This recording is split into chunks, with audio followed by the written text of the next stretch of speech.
ঢাকা মাওয়া এক্সপ্রেসওয়ের মুন্সিগঞ্জের শ্রীনগরে একাধিক গাড়ির সংঘর্ষে একজন নিহত সহ অন্তত ১৫ জন আহত হয়েছে।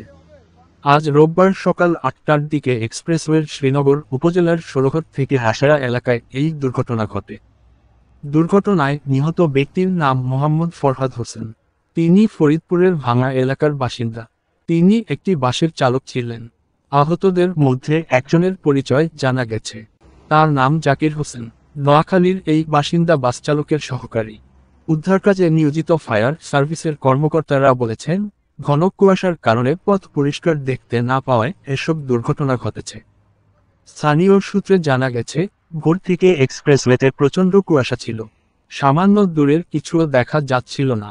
এক্সপ্রেসওয়ের মুন্সিগঞ্জের শ্রীনগর উপজেলার ষোলঘর থেকে হাসারা পর্যন্ত প্রায় ৪ কিলোমিটার সড়কে মাওয়ামুখী লেনে কয়েকটি যানবাহন একটির পেছনে আরেকটি ধাক্কা দেয়।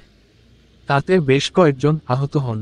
সড়কেও গাড়ির জটলা তৈরি হলে বিষয়টি পুলিশ ও ফায়ার সার্ভিসকে জানানো হয়। শ্রীনগর ফায়ার সার্ভিসের কর্মকর্তা দেওয়ান আজাদ বলেন, শ্রীনগর উপজেলার ষোলঘর থেকে হাসারা এলাকার ৪-৫ কিলোমিটার জায়গা। এখানে ৪টি স্থানে সাকুরা পরিবহন সহ কয়েকটি বড় পরিবহনের যাত্রীবাহী bus, truck, private car, pickup van, cover van সহ ১০টি গাড়ির মধ্যে সংঘর্ষ হয়েছে। কোথাও সড়ক বিভাজকের সঙ্গে ধাক্কা লেগেছে, কোথাও একটি গাড়ি আরেকটির পেছনে ধাক্কা দেয়। ফায়ার সার্ভিসের এই কর্মকর্তা আরও বলেন, সবগুলো ঘটনাই ঘটেছে ঘন কুয়াশার কারণে।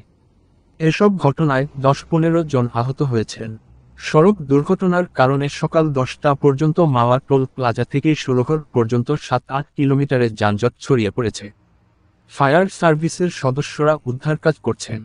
শ্রীনগর উপজেলা স্বাস্থ্য কমপ্লেক্সের জরুরি বিভাগের চিকিৎসক মার্জিয়া মাহবুব বলেন, আহত অবস্থায় ফরহাদ হোসেন ও জাকির হোসেন নামের দুজনকে হাসপাতালে আনা হয়।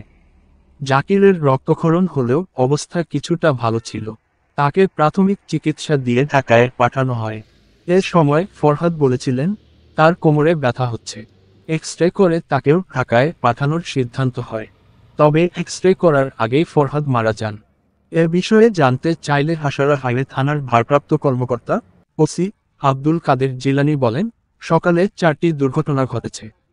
তাতে ১০-১৫ জনের মতো আহত এবং একজন নিহত হয়েছে বলে খবর পেয়েছি। তবে এখন ঢাকা মাওয়া এক্সপ্রেসওয়েতে যান চলাচল স্বাভাবিক রয়েছে।